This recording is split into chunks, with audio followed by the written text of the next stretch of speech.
ഗുണ്ടാ പിരിവ് സംഘം കഴുത്തിൽ കത്തിവെച്ച് യുവതിയെ പീഡിപ്പിച്ച അതിഭീകരവും ക്രൂരവുമായ ഒരു വാർത്തയാണ് ഇന്നലെ ഉണ്ടായത്. പക്ഷേ അത്ഭുതകരമെന്ന് പറയട്ടെ, പല മാധ്യമങ്ങളും അത് വളരെ ചെറിയ വാർത്തയായിട്ടാണ് എടുത്തത്. ഞാൻ ശ്രദ്ധിച്ചിട്ട് അത് ഒരു അന്തിച്ചർച്ചയ്ക്കുള്ള ചർച്ചകളിൽ ഒന്നും കണ്ടില്ല. ഇത്രയും ക്രൂരമായ കൃത്യം നടന്നിട്ട് അതിന് ഇത്തരം ഒരു നിസ്സാരവൽക്കരണമാണ് മാധ്യമങ്ങൾ നൽകുന്നതെങ്കിൽ തീർച്ചയായിട്ടും അതുണ്ടാക്കുന്ന വളരെ വലുതായിരിക്കും.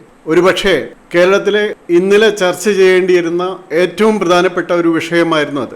കാരണം പോലീസിനെ പറ്റി, നിയമവ്യവസ്ഥയെപ്പറ്റി, ജയിലിനെ പറ്റി, അങ്ങനെ ഒന്നിനെയും പറ്റി യാതൊരു ഭയവുമില്ലാതെ കുറെ പേർ ഉണ്ടായിരിക്കുന്നു എന്നുള്ളതാണ്. ഇത്തരമൊരു പ്രവൃത്തി നിങ്ങൾ എന്തൊക്കെ പറഞ്ഞാലും യു പിയിലാണ് നടന്നതെങ്കിൽ ഇന്ന് അവരുടെ സ്ഥിതി എന്തായിരിക്കുമെന്ന് ഒന്ന് ഊഹിച്ചു നോക്കാം. അവരെല്ലാം അങ്ങ് മുകളിൽ അവിടെ പോയി എന്താണ് ചെയ്യേണ്ടതെന്ന് വെച്ചാൽ അത് ചെയ്യുന്നുണ്ടാകും. പലരും പറയും അത് ശരിയല്ല എന്നൊക്കെ. പക്ഷേ ഇത്രയും വ്യക്തമായിട്ട് വീഡിയോ അടക്കം പിടിച്ച് ഭീഷണിപ്പെടുത്തി എല്ലാം ചെയ്ത, അതായത് പട്ടാപ്പകൽ ഇത് ചെയ്യാനായിട്ട് സാധിച്ചു എന്ന് പറഞ്ഞാൽ അവിടുത്തെ പോലീസ് എന്തിനാണ് ജീവിച്ചിരിക്കുന്നത്? അതാണ് ദൃഢകഥയെന്നാണ് കേരള പോലീസിന്റെ ആപ്തവാക്യം. പക്ഷെ ഈ ആപ്തവാക്യമൊക്കെ എവിടെ പോകുന്നു? അതുപോലെ ഈ സാധാരണ നിലയിൽ വിഹരിക്കാനുള്ള ധൈര്യം കിട്ടുന്നത് കേസും പ്രതിയും ജയിലും ഒക്കെ വളരെ പുല്ലാണ് എന്നൊരു ഉള്ളത് കൊണ്ടാണ്. പ്രത്യേകിച്ചും ഇപ്പോൾ നൽകുന്ന സൗകര്യങ്ങളും അതുപോലെ അവിടെ കിട്ടാൻ പോകുന്ന വേതനവും എല്ലാം നോക്കുമ്പോൾ ജയിലിൽ പോയാൽ ഇത്രയേ ഉള്ളൂ. പിന്നെ പ്രധാന പ്രതികൾക്കെല്ലാം ഇഷ്ടംപോലെ പരോളും കിട്ടുന്നുണ്ട്. രാഷ്ട്രീയക്കാരെ സ്വാധീനിച്ചാൽ മതി. അങ്ങനെയാണെങ്കിൽ ശിക്ഷ കിട്ടിയാലും അവിടെ നിന്നും എന്തും ചെയ്യാം, പുറത്തു വന്നും എന്തും ചെയ്യാം എന്നുള്ളൊരു കാലാവസ്ഥയാണ് നിലനിൽക്കുന്നത്.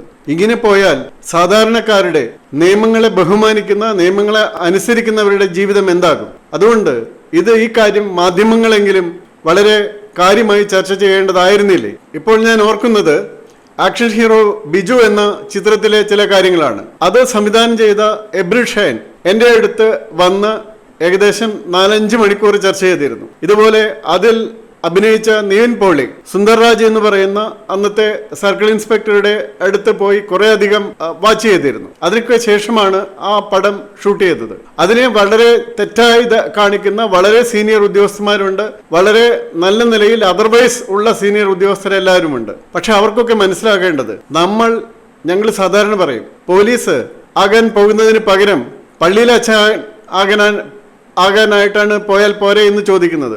പക്ഷെ പല പള്ളിയിലെ അച്ഛന്മാരും അതിനേക്കാളും നന്നായിട്ട് കൈകാര്യം ചെയ്യാൻ അറിവുള്ളവരാണ് എന്നുള്ളത് കൊണ്ട് ഞാൻ ആ ഒരു ഉപമ ഉപയോഗിക്കുന്നില്ല. പക്ഷേ നമ്മൾ സന്യാസിയാകാൻ പോയവരല്ല പോലീസിലുള്ളത്. അതുകൊണ്ട് തന്നെയാണ് നിങ്ങൾക്ക് ഇത്രയും നാള് വളരെ കർശനമായ ശാരീരിക പരിശീലനം നൽകുന്നത്. അല്ലെങ്കിൽ മറ്റ് സർവീസിലുള്ളത് പോലെ അങ്ങ് എടുത്ത് പിറ്റേ ദിവസം മുതൽ ജോലിയിൽ പ്രവേശിച്ചാൽ പോരെ. ഇത് 1 വർഷത്തെ ശാരീരിക പരിശീലനവും തുടർന്നുള്ള പരിശീലനവും ഒക്കെ നൽകുന്നത് എന്താണ്? അത്യാവശ്യം വന്നാൽ കൈകാര്യം ചെയ്യാനായിട്ട് സാധിക്കണം എന്നുള്ളത് കൊണ്ട് തന്നെയാണ്. അപ്പോൾ അതുകൊണ്ട് അത് സാധാരണക്കാരൻ്റെയും പാവങ്ങളുടെയും മേത്ത് കെട്ടിക്കയറാൻ മാത്രമാണ് ഇപ്പോൾ ഉപയോഗിക്കുന്നത് എന്നുള്ള മറ്റൊരു കാര്യം. അപ്പോൾ അല്ലെങ്കിൽ ആവനാഴിയിൽ മമ്മൂട്ടി കാണിച്ചു കൊടുക്കുന്ന ഒരു രംഗമുണ്ട്. അത് ശ്രീനിവാസനെ കാണിച്ചു കൊടുക്കുന്നതാണ്. എന്നും മനുഷ്യ അവകാശത്തിന്റെ പേരുകൾ പറഞ്ഞ് വാർത്ത കൊടുത്തിരുന്ന, പോലീസിനെ കുറ്റപ്പെടുത്തിയിരുന്ന ആ കഥാപാത്രത്തിന് ആളുടെ ക്യാമറയൊക്കെ മോഷണം പോയപ്പോൾ ഒരു കള്ളനെ പിടിച്ചുകൊണ്ടുവന്നപ്പോൾ എന്ത് സംഭവിച്ചു എന്നുള്ളത് എനിക്ക് സ്വന്തമായിട്ടുള്ള അനുഭവം ഞാൻ എൻ്റെ പുസ്തകത്തിലും പറഞ്ഞിട്ടുണ്ട്. അത് ഈ സുന്ദർരാജിന്റെ കേസിലാണ് സംഭവിച്ചത്. അതായത് ഞാൻ കൊച്ചി പോലീസ് കമ്മീഷണർ ആയിരിക്കുന്ന സമയം അന്ന് കൊച്ചിൻ നേവൽ ബേസിലുള്ള അവരുടെ സ്കൂളിൽ ഒരു ഞായറാഴ്ച 4 മണിക്ക് ഒരു സ്ത്രീയുടെ ഡെഡ് ബോഡി കണ്ടെത്തുന്നു. അതിനെ തുടർന്ന് ഞാനും അവിടെ ഉണ്ടായിരുന്ന പീറ്റർ ബാബു എന്നുള്ള സർക്കിൾ ഹാർബർ CAയും പിന്നെ ഈ സുന്ദർരാജും എല്ലാവരും അവിടെ ചെന്ന് വൈകിട്ട് 4 മണി മുതൽ അന്വേഷണവും ബാക്കിയെല്ലാമായിട്ട് നടക്കുകയാണ്. അങ്ങനെ ഞങ്ങൾക്ക് ഒരു 2 പേരെ സസ്പെക്റ്റ് ആയിട്ടുണ്ട് എന്ന് പറഞ്ഞ് അവരെ കിട്ടി. അവരെ കൊണ്ടുവന്നു. നമ്മൾക്ക് ആൾമോസ്റ്റ് പൂർണ്ണ ബോധ്യമായി അവരെ തന്നെയാണ് ഇത് ചെയ്തിരിക്കുന്നത്. പക്ഷെ ആ മോഷണം മുതൽ എവിടെ വെച്ചു എന്ന് അവര് പറയുന്നില്ലായിരുന്നു. അങ്ങനെ കാലത്ത് 3 മണിയായപ്പോൾ ഞാൻ പറഞ്ഞു, ഞാൻ ഭക്ഷണം കഴിച്ചിട്ട് വരാമെന്ന് പറഞ്ഞ് എൻ്റെ ക്വാർട്ടേഴ്സിലേക്ക് പോയി. അവിടെ ഭക്ഷണം കഴിച്ചുകൊണ്ടിരിക്കുമ്പോൾ എനിക്ക് പീറ്റർ ബാബുവിൻ്റെ ഒരു ഫോൺ വന്നു. പീറ്റർ ബാബു എന്നോട് പറഞ്ഞു, സാർ അത് എല്ലാം കിട്ടി, എവിടെയാണ് സ്വർണം എന്നുള്ളത് കണ്ടെത്തി. അത് പ്രിൻസിപ്പാൾ തന്നെ സാക്ഷിയായിട്ട് നിന്ന് മാസ്റ്ററിൽ എടുത്തു കഴിഞ്ഞു. അപ്പോൾ ഞാൻ ചോദിച്ചു, എങ്ങനെയത് ഇത്ര വേഗം നടന്നത്? അപ്പോൾ അവർ പറഞ്ഞു, സാറ് പോയതിന് ശേഷം സുന്ദർ രാജ് അവരെ ഒന്ന് ക്വസ്റ്റ്യൻ ചെയ്തു. സുന്ദർ രാജ് അവരെ ഒന്ന് ക്വസ്റ്റ്യൻ ചെയ്തപ്പോൾ അവർ തുറന്നു പറഞ്ഞു എവിടെയാണ് ഈ സാധനം വെച്ചിരിക്കുന്നതെന്ന്. അത്രേ ഉണ്ടായുള്ളൂ. പിറ്റേ ദിവസം കാലത്ത് FIR-നോടൊപ്പം അതിൻ്റെ എല്ലാ പ്രോപ്പർട്ടിയുടെയും റിക്കവറി മാസ്റ്ററും ബാക്കി എല്ലാമായിട്ട് കേസിന് ആവശ്യമുള്ള ഒരു 80% സാമഗ്രികളുമായിട്ടാണ് സ്റ്റേഷനിൽ നിന്ന് കോടതിയിൽ ഈ കേസ് ഫയൽ ചെയ്യുന്നത്. കേസ് പിന്നീട് ജീവപര്യന്തത്തിന് ശിക്ഷിച്ചായിരുന്നു. അതൊക്കെ കഴിഞ്ഞ് പല പ്രതികളെല്ലാം പുറത്തിറങ്ങി കാണും. പക്ഷെ ഞാൻ പറയുന്നത് പുറത്തിറങ്ങി കാണില്ല, അവർ വളരെ ഇത് 96-ൽ നടന്ന സംഭവമാണ്. പക്ഷെ ഞാൻ പറയുന്നത് ആ സുന്ദർ രാജിനെ നോക്കിയാണ് ആക്ഷൻ ഹീറോ ബിജുവിൻ്റെ ഒരു വലിയ ഭാഗം ഉണ്ടായതെന്നാണ് ഞാൻ മനസ്സിലാക്കുന്നത്. എന്തായാലും ദൗർഭാഗ്യത്തിന് സുന്ദർ രാജിന് അധികം പ്രൊമോഷനൊന്നും കിട്ടിയില്ല. പക്ഷെ ഇത്തരം കാര്യങ്ങളിൽ ചിലരെങ്കിലും സുന്ദർ രാജന്മാരായില്ലെങ്കിൽ ജനങ്ങൾക്ക് പുറത്തിറങ്ങി നടക്കാൻ, പ്രത്യേകിച്ച് പെൺകുട്ടികൾക്കും സ്ത്രീകൾക്കും ജീവിക്കാൻ പറ്റാത്ത ഒരു അന്തരീക്ഷം ഉണ്ടാകും. ഇതോടൊപ്പം എനിക്ക് പറയാനുള്ളത് മറ്റൊരു കഥ കൂടിയാണ്. ഇത് സുപ്രീം കോടതിയിലെ ബഹുമാനപ്പെട്ട ജഡ്ജിയായിരുന്ന സിറിയക് ജോസഫ് സാർ ഒരു മനുഷ്യാവകാശ സമ്മേളനമല്ല ക്ലാസ് നടക്കുമ്പോൾ പറഞ്ഞ കഥയാണ്. ആ കഥ എന്ന് പറയുന്നത് ഇങ്ങനെയാണ്. നമ്മുടെ കേരള ഹൈക്കോടതിയിലെ ഒരു ജഡ്ജ് ഒരു ദിവസം ഒരു പോലീസ് ഓഫീസർക്കെതിരെ വളരെ തീക്ഷ്ണമായ ഒരു വിധിന്യായം പുറപ്പെടുവിക്കുന്നു. അത് ഈ മനുഷ്യാവകാശ ലംഘനങ്ങൾക്കെതിരെ നടപടിയെടുക്കണം, ആ ഓഫീസർക്ക് കടുത്ത ശിക്ഷാ നടപടികൾ കൊടുക്കണം എന്നൊക്കെ പറഞ്ഞ് ജഡ്ജ്മെൻ്റ് എഴുതി. 2 ദിവസം കഴിഞ്ഞപ്പോൾ അദ്ദേഹത്തിൻ്റെ വീട്ടിൽ അദ്ദേഹം പൂജയ്ക്ക് ഉപയോഗിക്കുന്ന ഒരു ലോട്ട മോഷണം പോകുന്നു. ആക്രി കച്ചവടക്കാരോ കൊണ്ടുപോയതാണ് ആയിരിക്കണം. ഏതായാലും അങ്ങനെ ഒരു ലോട്ട മോഷണം പോയി. അന്ന് അഡീഷണൽ ഡയറക്ടർ ജനറൽ ഓഫ് പ്രോസിക്യൂഷനായിരുന്ന ശ്രീ സിറിയക് ജോസഫ് അദ്ദേഹത്തിനെയാണ് ഈ പറയുന്ന ജഡ്ജ് വിളിച്ച് ഈ കേസ് പോലീസിൽ പറഞ്ഞ് ആ ലോട്ട തിരികെ കിട്ടാനായിട്ട് നടപടിക്ക് പറയുന്നത്. പിന്നീട് ജഡ്ജ് വളരെ കർശനമായിട്ട് പറഞ്ഞു, 3rd ഡിഗ്രി ഉപയോഗിച്ചാലല്ല 4th ഡിഗ്രി ഉപയോഗിച്ചാൽ പോലും ഇത് കണ്ടെത്തിയേ പറ്റൂ എന്നുള്ളൊരു ഇതിലായി. അത് അദ്ദേഹം പറയാനായിട്ട് സിറിയക് ജോസഫ് സാർ ഇപ്പോഴും ജീവിച്ചിരിപ്പുണ്ട്, അദ്ദേഹത്തിനോട് ചോദിച്ചാൽ മതി. ഏതായാലും കുറച്ച് കഴിഞ്ഞപ്പോൾ നമ്മുടെ ഓഫീസർക്ക് ഇതൊന്നും കിട്ടുന്നില്ല. കാരണം ഏതോ ആക്രിക്കാരൻ പറക്കി കൊണ്ടുപോയ സാധനമാണ് ലോട്ട.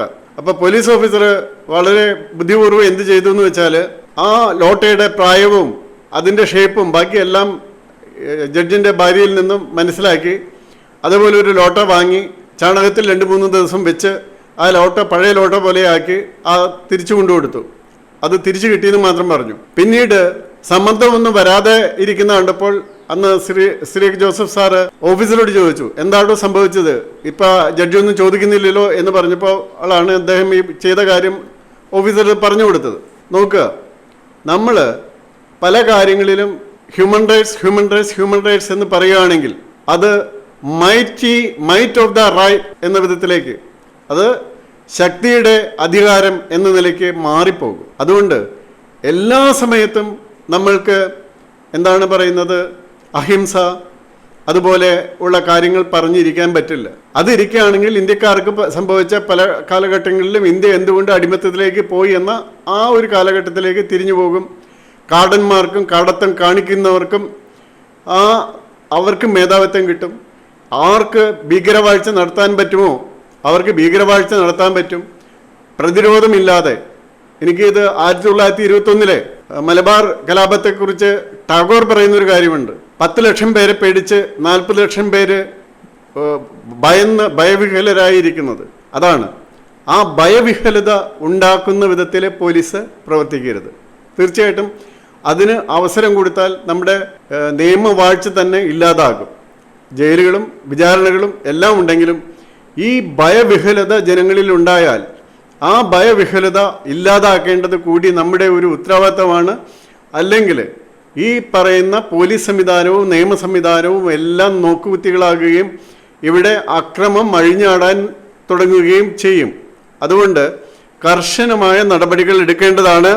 ആ സംഭവം ഞാൻ അതുകൊണ്ട് പോലീസിൻ്റെയും മാധ്യമങ്ങളും വീണ്ടും ഇത് ചർച്ച ചെയ്യട്ടെ. ഇപ്പം ഞാൻ പറഞ്ഞതിലും പലർക്കും ഒബ്ജക്ഷൻസൊക്കെ കാണുമല്ലോ, അവർ ചർച്ച ചെയ്യട്ടെ. കാരണം ഈ രീതിയിലുള്ള പോലീസിങ് ആണെങ്കിൽ തീർച്ചയായിട്ടും നമ്മൾ പോകുന്നത് പോലീസിന് ഭീതി കൊണ്ട് വർക്ക് ചെയ്യാൻ പറ്റാത്തൊരു അന്തരീക്ഷം ഉണ്ടായിട്ടുണ്ട്. ഒരു ഭാഗത്തു നിന്ന് പൊളിറ്റിക്കൽ സമ്മർദ്ദം, മറ്റൊരു ഭാഗത്തു നിന്ന് മീഡിയ സമ്മർദ്ദം, അങ്ങനെ എല്ലാ സമ്മർദ്ദങ്ങളും മനുഷ്യാവകാശ കമ്മീഷൻ കമ്മീഷൻസ് തന്നെ ഒരു 8 or 10 ഉണ്ട്. എല്ലാം കൂടി ഒന്നും ചെയ്യാൻ പറ്റാത്തൊരു അന്തരീക്ഷമുണ്ട്. അതൊക്കെ നേരിട്ടുകൊണ്ട് തന്നെ ഇത്തരത്തിൽ ഒരു ഭീതിതമായ അന്തരീക്ഷം ഉണ്ടാകുന്നതിൽ നിന്നും പോലീസ് ഈ രാജ്യത്തെ സംസ്ഥാനത്തെ രക്ഷിച്ചേ പറ്റൂ. അതിന് കുറച്ച് റിസ്ക് നമ്മൾ എടുക്കേണ്ടി വരും. അങ്ങനെ റിസ്ക് എടുത്താൽ മാത്രമേ നമ്മൾക്ക് ക്രമസമാധാനം നിർത്താനാകുകയുള്ളൂ എന്നുകൂടിയാണ് എനിക്ക് പറയാനുള്ളത്. അത് നോക്കുക. അതിനുള്ള സപ്പോർട്ട് മാധ്യമങ്ങളും ജനങ്ങളും നല്ല കാര്യത്തിന് ചെയ്യുന്ന കാര്യങ്ങൾക്ക് ഉണ്ടായേ പറ്റൂ. ഇല്ലെങ്കിൽ തികച്ചും ഗുണ്ടകളുടെ കീഴിൽ നടക്കുന്ന ഒരു സംസ്ഥാനമായിട്ട് നമ്മൾ മാറും. അത് വരാതിരിക്കട്ടെ. അതിനു വേണ്ടിയാണ് ഞാൻ ഇത്രയും കാര്യങ്ങൾ പറഞ്ഞത്.